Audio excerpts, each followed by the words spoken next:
I mean, I don't really have to explain it. So Yeah. So, I tend to skew more towards like I really, really, really got into the Canes during the Al Golden era. And, that's when I just like dove headfirst into just being obsessed with the team. Even though I watched them, during the Randy Shannon years, like this team really, really became something special to me. The program did during the yeah. Al Golden tenure. So I struggle with this one.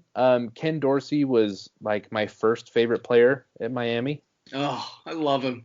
Yeah, and so like he's in the mix, and then probably Duke Johnson or Brad Kaya is also in the mix. Oh, Uh, Brad. I know, right? So I don't know. I can't give an answer there.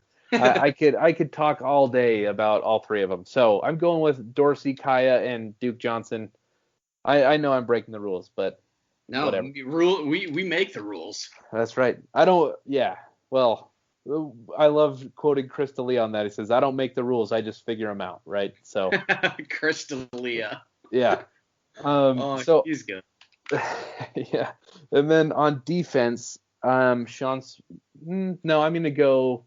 I'm gonna go Denzel Perryman. Yep. Ooh. Yeah. Runner up is Sean Spence. I love Sean Spence, but Denzel is my guy. Okay, I'll take it. I'll take it. Yeah. Okay, this next one is from Dr. Adam J. something. Sounds important. Yes, yes. Ooh, congrats on being a doctor. Um, he's he says projections for the linebackers and defensive backs too deep? Question mark. Um, I'm interested to see if Bradley Jennings keeps his starting spot. Yeah. I Uh, I feel uh, fairly confident about Corey Flagg starting. yeah. I don't. We'll see if Manny will is gonna keep playing favorites. Yeah. Honestly, I think Corey Flagg is the starter at one of the linebacker spots, and I'm very confident in saying that, especially since Zach McLeod is supposedly moving a defensive end full time. Going into Alabama, I honestly think it's going to be Flagg and Jennings. Okay. I mean, my problem was like, do we know if Avery Oh, Huff no, is no, no. good? I know, yeah. Actually, I'm gonna say Corey Flagg and Sam Brooks. Okay. Brooks graded out really terribly last year, according to PFF. Yeah, they all did. Yeah. I mean, let's be honest. I don't think anybody Yeah. graded out well. Yeah. Well, I could see that. That's kind of who I was thinking is it either be Brooks or Jennings there. And then I definitely think those are three of the four guys. Um, and then it'll be interesting to see who gets that fourth spot, whether it's Avery Huff or um, like Tyreek Austin Cave, or Yeah. maybe, you know, I mean, Huh. who knows? Maybe Troutman comes in and does his thing and gets a two deep spot. So who knows? Uh, What are you thinking? I mean, Huff is one of the higher rated guys that we've recruited at the position in a while. He's just kind of been snake bitten by injuries. Yeah, we keep hearing that his foot is still bugging him, but I thought that problem was, a thing of the past. So Yeah. I honestly don't know what's going on with him. I feel like we didn't even see him this year. It feels like. I don't think did we? I don't know. I think he played special teams, but Okay.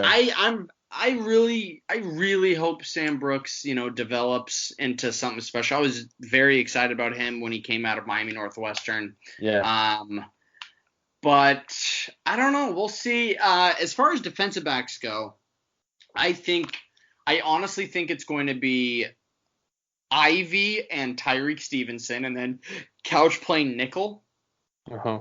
and then safeties. It's going to be Bubba and Gervin because Yeah. sure. Do we have an update on Blades? Do we know how he's doing? We do not, but he said when he announced that he was out for this last season that he would be back for 2021. So I Okay. assume that everything is Yeah. going to plan. But yeah, I think it's going to be Ivy and Tyreek. I agree. I think you hit the nail on the head, especially with Couch at nickel. Couch was good. I mean, you called that early on that he's our best cover corner. So props to you. Thank you. Uh, Thank you. yeah, and but who knows? I actually feel. I have a soapbox. I have a soapbox moment that should I do it now or should I do it later?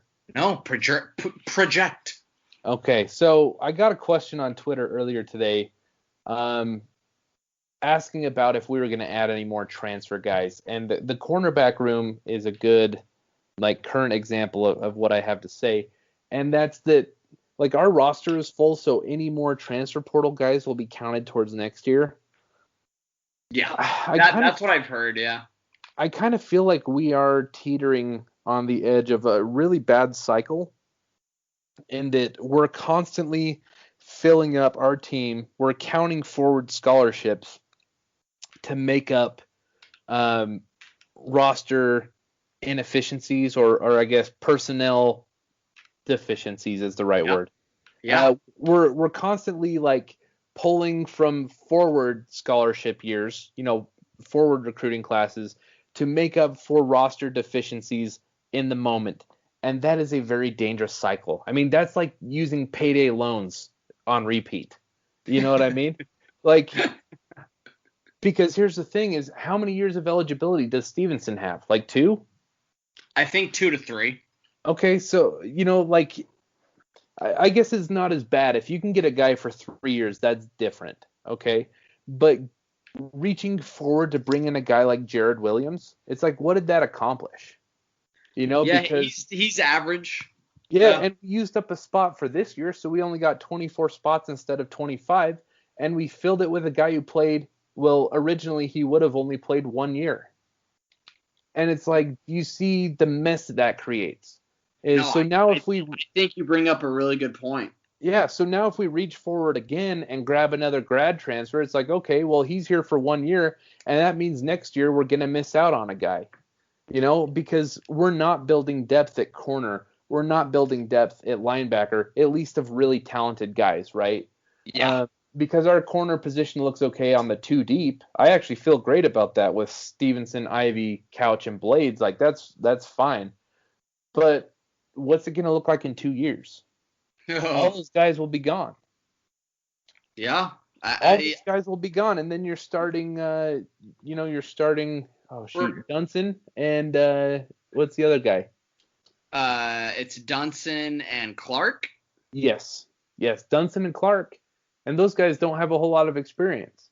No, they don't. And maybe Earl Little Jr. will be there. Maybe, but I mean, as it sits right now, there's nobody behind those guys. So in 2 years, you're gonna we only know of 2 cornerbacks that'll be on the roster in 2 years.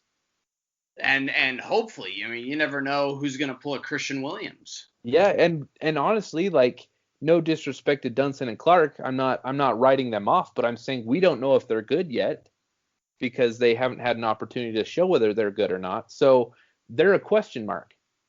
And like, that's the mess that we're on the verge of. So before we get too excited about the transfer portal, we need to think about this, because Manny's in a position where he's kind of kicking the can down the road right now, because I think in his mind, this either works out or he gets fired, right? So either way, him pulling scholarships from the future to make the team better now is kind of a no-brainer for him, because he's just playing grab ass over there.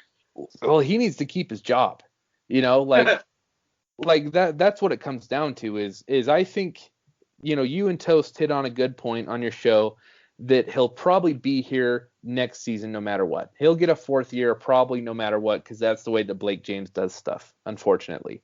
Yeah, he's kind of a bitch. Your words, not mine. I'm sorry, he kind of is. Yeah, so like that's what happens, right? Is Manny's gonna get a 4th season, but like, who knows after that? And so what we don't want to do is keep, we're just throwing scholarships away because we've recruited poorly. That's honestly what it boils down to. Well, and you know what's going to suck is that this next cycle is so loaded on the defensive side of the ball, recruiting-wise. Yeah.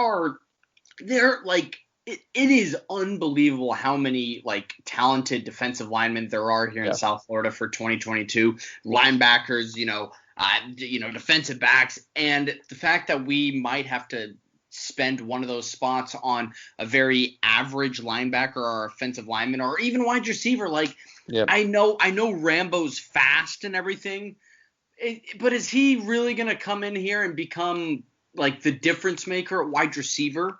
I hope so. I hope so. Or DeAndre Johnson from Tennessee, the defensive lineman. It's very cool that he's here and everything, but is he really going to come in here and have 10 sacks and 13 tackles for loss? Is he really what are we doing? Yeah. Like, we didn't really need that. And so I don't know. Yeah, I guess here's what could happen that would make it okay is I actually feel like we've done a great job of building depth on offense, right? We have two really, really solid quarterbacks moving forward in Van Dyke and Garcia. Our wide receiver room looks, things could change, right? Because we don't know how these guys are going to develop. But we've nailed two really, really good wide receiver classes in a row. So it appears as though we will be fine moving forward. This last offensive lineman class was a grand slam. Like, so good. We brought in so many good linemen this last year. And then we're loaded at tight end as well. And then, Don Chaney, Jalen Knighton are both young. And then, Thad Franklin coming in as well. So I guess the silver lining to this and where we can catch up on this bad cycle of, only bringing in 23, 24 guys and then having to use that last spot to fill in the team for the now. Where we can catch up is by using all of, a majority of our scholarship spots for next class, use them on defense. Yeah. Get a highly rated 4-star linebacker or 2 or 3. Get a highly rated cornerback or 2 or 3. Yeah, and stop settling when it comes to recruiting like linebackers. Like, I know, no disrespect to like Thomas Davis or Tyler Johnson or any of these guys, but I want a 4 or 5-star linebacker. Yeah. Please, I want a headhunter at linebacker, not another average guy who runs a 4.8. Yep. I don't know, man. Yeah. I just think linebacker recruiting, we focus on how bad that the cornerback recruiting is, things like that we have, that the lack of line, like, I know that we have the numbers on linebacker, but we don't have the talent. Agreed. We're not getting blue chip talent at linebacker, and that doesn't mean that guys won't develop and have good years and whatever, right? But the blue chip ratio is a proven formula. If you get blue chip guys, you have a good chance to compete for a national title. We aren't getting blue chip guys at linebacker, and that needs to change. We haven't been getting blue chip guys at corner. That needs to change. Yeah. 100%, man. 100%. And defensive tackle as well. Yeah. As much as I love Jared Harrison Hunt, he wasn't a blue chip guy. He'll be fine, but who are we putting next to him? I guess Leonard Taylor. So never mind. I forgot about Leonard Taylor. That was good. Yeah. Okay, so those are it for all my questions. What about any ones that you got to your personal account? Yes, I have a number. Okay. Let's see. I guess this kind of goes along with what we're talking about. So from Michael Sears, I got a question. How will the linebackers look this year with a full-time position coach? So he's referring to Blake Baker having his responsibilities diminished and probably being able to focus more on the linebacker position. You go first. Yeah, my answer to this is like a resounding like cue the Larry David soundboard. Yeah. It depends on whether you trust